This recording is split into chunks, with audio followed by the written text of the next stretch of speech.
Hello student, आइए पढ़ते हैं डीएलएड द्वितीय सेमेस्टर। इस डीएलएड द्वितीय सेमेस्टर के अंतर्गत हम लोग मुस्लिम शिक्षा प्रणाली या मुस्लिम शिक्षा व्यवस्था को पढ़ रहे हैं या मुस्लिम शिक्षा प्रणाली का अध्ययन कर रहे हैं। इसके पहले हम लोग पढ़े हैं मुस्लिम शिक्षा व्यवस्था पहला पॉइंट और दूसरा मुस्लिम शिक्षा का पाठ्यक्रम। अब इसमें अगला पॉइंट हम लोग पढ़ेंगे शिक्षा के केंद्र। शिक्षा केंद्र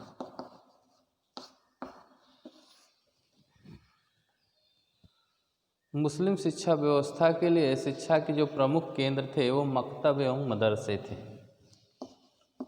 मकतब और मदरसा। मकतब जो था वह प्राथमिक शिक्षा के लिए था और मदरसा जो था उच्च शिक्षा के लिए।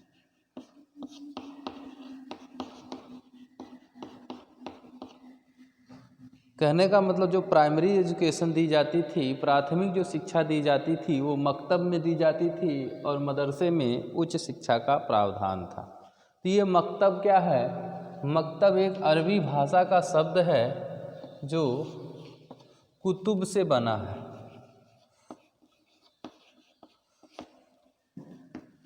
मकतब अरबी भाषा के शब्द कुतुब से बना है और इस कुतुब का अर्थ है लिखना।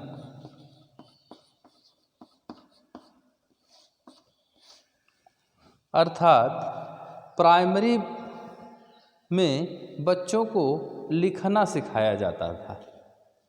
तो लिखना ही मकतब के रूप में विकसित हुआ या कुतुब के रूप में विकसित हुआ, जिसे मकतब के नाम से जाना जाने लगा।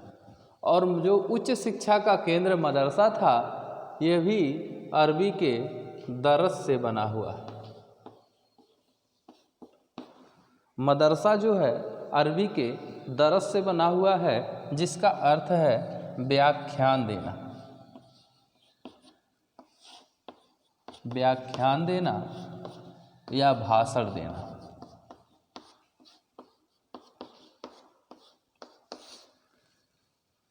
तो मुस्लिम शिक्षा में शिक्षा के प्रमुख केंद्र क्या थे? मकतब और मदरसे थे।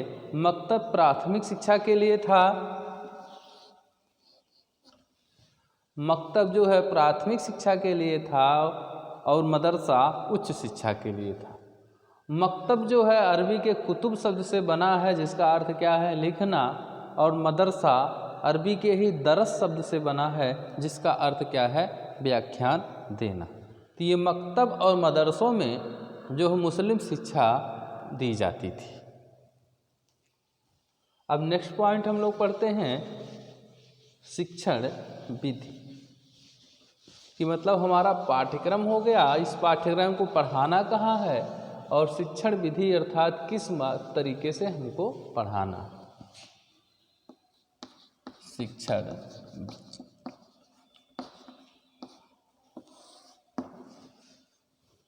इस काल में रटने की प्रवृत्ति थी।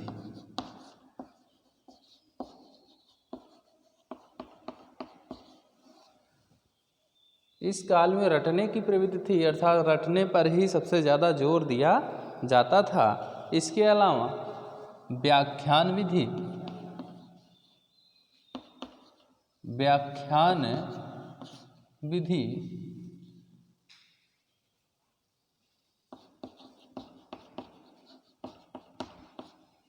प्रश्नोत्तर विधि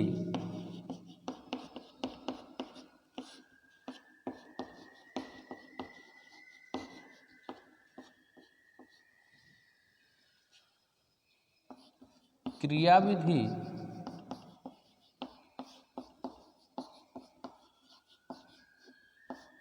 आदि शिक्षण विधियां थी। तो इस काल में जो है जो ज्ञान दिया जाता था वह सीधे सीधे रटाया जाता था। तो रटने की विधि थी, रटने की प्रवृत्ति थी। लेक्चर के माध्यम से, व्याख्यान के माध्यम से, भाषण के माध्यम से बच्चों को पढ़ाया जाता था। तीसरा है प्रश्नोत्तर विधि।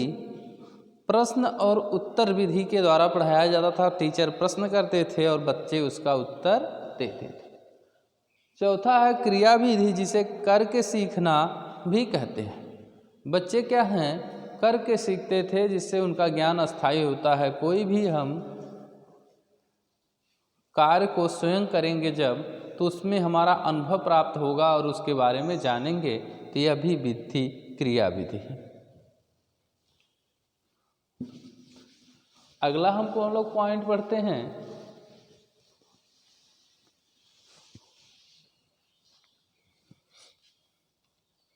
गुरु शिष्य संबंध।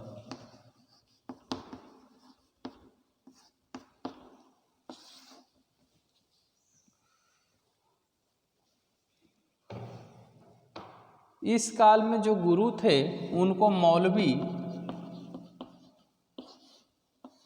व फकीर कहा जाता था।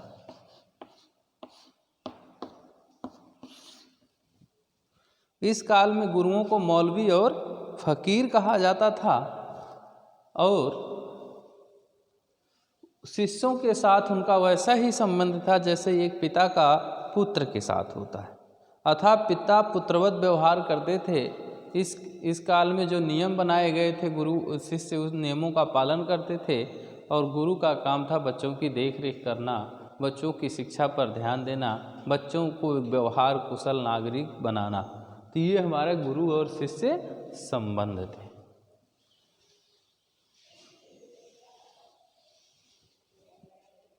अब हम लोग आते हैं अनुशासन एवं दंड पर।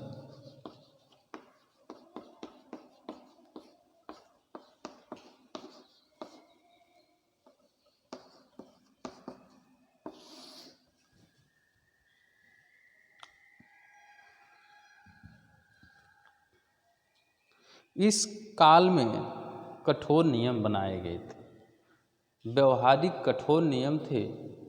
गुरु की हर एक आज्ञा का पालन करना शिष्य का क्या था, कर्तव्य था। अगर शिष्य उन नियमों, उन अनुशासनों को नहीं मानता था या उसकी अवहेलना करता था तो इस काल में शारीरिक दंड का विधान किया गया था। जैसे बच्चों को डंडे से मारना, थप्पड़ से मारना, लात घूंसे से मारना, पिटाई एक तरह से कह दिया जाए बहुत कठोर ही शारीरिक यातनाएं इस काल में दी जाती थी। और वही शारीरिक यातनाएं आप देखेंगे सऊदी अरबिया जो मुस्लिम कंट्री हैं उसमें लागू होती हैं, जो कट्टरपंथी मुस्लिम कंट्रियां हैं, जिसमें आप देखते हैं कि जिस हाथ से आप चोरी करते हैं उसी हाथ को काट दिया जाता है। अर्थात आप या बीच चौराहे पे पीट करके मार दिया जाता था या बीच चौराहे पर ही फांसी दे दी जाती है। तो ये जो है तत्कालीन मतलब उस समय की ही अनुशासन एवं दंड की व्यवस्था है जो आज भी कई सारी मुस्लिम कंट्रियों में देखने के लिए मिलती है। तो ये अनुशासन एवं दंड विधान था, नियम थे, कानून थे, बनाए गए थे। अगर शिष्य उन नियमों और कानूनों का पालन नहीं करता था या तोड़ देता था तो उसे शारीरिक यातनाएं दी जाती थी। इसका अगला पॉइंट हम लोग पढ़ते हैं स्त्री शिक्षा।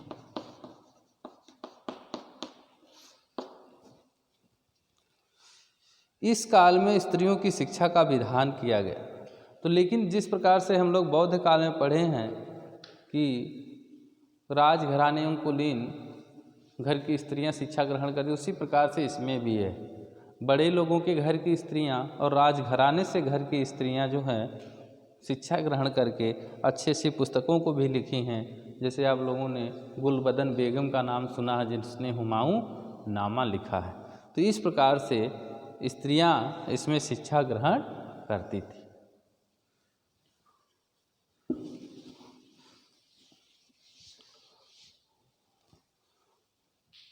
अगला हम लोग पॉइंट पढ़ते हैं उद्देश्य।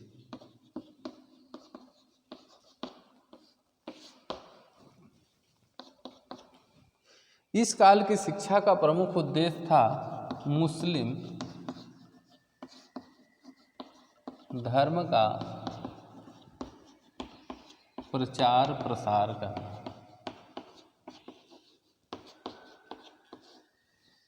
दूसरा था व्यावहारिक शिक्षा। तीसरा था धर्म के प्रति कट्टरता।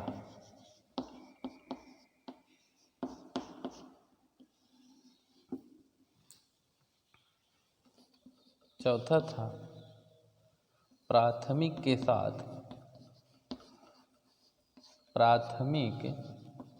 के साथ उच्च शिक्षा का विधान।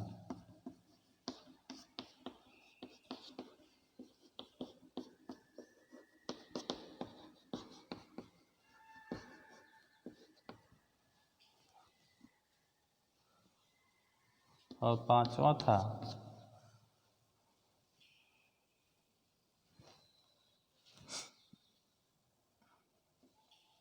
संस्कृति एवं सभ्यता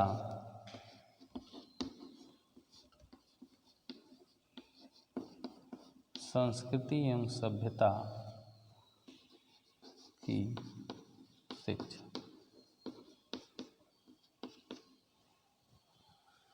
तो मुस्लिम शिक्षा प्रणाली का जो मुख्य उद्देश्य क्या था, वो था मुस्लिम धर्म का प्रचार प्रसार करना। ये शिक्षा व्यवस्था इसीलिए भी आई हुई थी कि हर कंट्री में जाएं और मुस्लिम धर्म का हम क्या करें, प्रचार और प्रसार करें, उसे आगे बढ़ाने का कार्य। दूसरा व्यवहारिक शिक्षा। यह शिक्षा व्यवहार पर ज़्यादा तुली हुई है और आध्यात्म पर कम तुली हुई। अर्थात इस शिक्षा में बच्चों को व्यवहारिक ज्ञान सबसे ज़्यादा दिलाया जाता था। या कह दिया जाए, यह शिक्षा एक तरह से भौतिक सुख साधनों के लिए सबसे ज़्यादा दी जाती थी। तीसरा धर्म के प्रति कट्टरता। इस शिक्षा में अपने धर्म अर्थात मुस्लिम धर्म के प्रति कट्टर नीति अपनाई जाती थी। कट्टर नीति का मतलब मुस्लिम धर्म के अलावा किसी दूसरे धर्म पर विश्वास नहीं करना या अपने धर्म को ही सबसे श्रेष्ठ मानना। चौथा प्राथमिक के साथ उच्च शिक्षा विधि। यह पहली शिक्षा विधि थी जो प्राइमरी के साथ उठ करके उच्च तक गई, क्योंकि इस शिक्षा विधि में तीनों प्रकार की शिक्षाएं दी जाती थी। जो प्राथमिक था,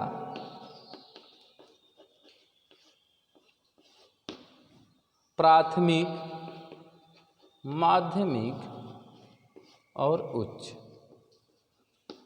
ये तीनों प्रकार की शिक्षा की विधि इसमें अपनाई गई थी। प्राथमिक शिक्षा के लिए एक उपाधि जिसे कहा गया कालिम, इसे फाजिल और इसे आलिम। तो जो प्राथमिक शिक्षा ग्रहण कर लेता था उस बच्चे को कालिम की उपाधि, जो माध्यमिक उसे फाजिल और उच्च शिक्षा के लिए आलिम की उपाधि दी गई थी। सभ्यता एवं संस्कृति की शिक्षा अर्थात मुस्लिम रीति रिवाज और मुस्लिम सभ्यता संस्कृति के आधार पर यह शिक्षा प्रणाली विकसित हुई थी। अगला हम लोग पढ़ते हैं विशेषताएं।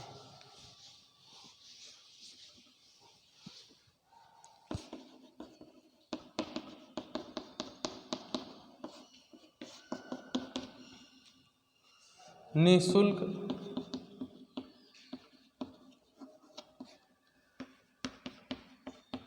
राजाश्रय प्रदान,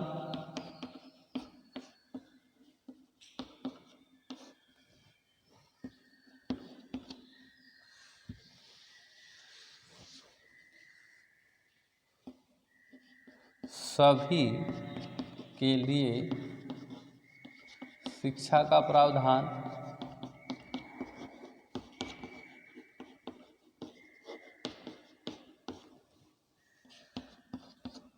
शिक्षा के विभिन्न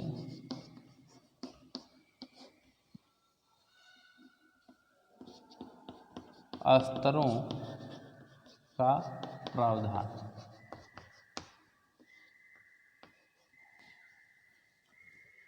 तो विशेषताएं थी, यह शिक्षा सभी के लिए क्या थी, सभी के लिए मतलब मुस्लिमों के लिए क्या थी, निःशुल्क थी। ये शिक्षा में राजा का आश्रय प्रदान था, राजा अपने आश्रय में ही शिक्षा देता था। सभी के लिए शिक्षा का प्रावधान, अर्थात कहने का मतलब स्त्रियों और पुरुषों दोनों के लिए, कहीं न कहीं स्त्रियों में थोड़े बहुत नियंत्रण था और पुरुषों के लिए शिक्षा का प्रावधान किया गया था। चौथा, शिक्षा के विभिन्न स्तरों का प्रावधान, स्तरों मतलब प्राथमिक, माध्यमिक और उच्च शिक्षा का प्रावधान इसमें किया गया था। तो यह इसकी क्या है, विशेषताएं हैं। निःशुल्क राजाश्रय प्रदान, सभी के लिए शिक्षा का प्रावधान और शिक्षा के विभिन्न स्तरों का प्रावधान।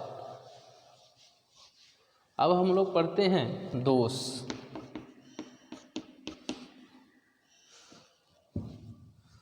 पहला दोष था, यह केवल मुस्लिमों की शिक्षा की व्यवस्था है।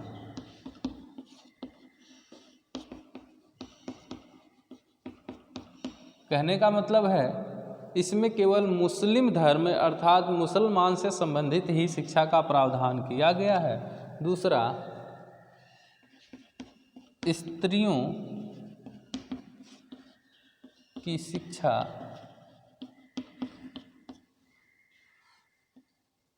का नियंत्रित प्रभाव, अर्थात कहने का मतलब यह है इस काल में स्त्रियां गिनी चुनी ही शिक्षा ग्रहण करती थी। तीसरा है, यह शिक्षा केवल भौतिक सुख साधनों की थी, भौतिक सुख साधन से संबंधित थी। अर्थात इस शिक्षा में केवल व्यवहारिक भौतिकता से संबंधित ज़्यादा ज्ञान दिया जाता था, भविष्य का कोई आधारशिला इस शिक्षा में नहीं थे। तो ये इसके क्या हैं, शिक्षा के दोष हैं कि केवल मुस्लिमों के लिए शिक्षा का प्रावधान किया गया था, स्त्रियों की शिक्षा केवल ना के बराबर थी, केवल दी जाती थी, और यह शिक्षा केवल भौतिक सुख साधनों के लिए दी जाती थी। ओके, अगला हम पढ़ेंगे। अब आगे हम लोग पढ़ेंगे अगले दिन।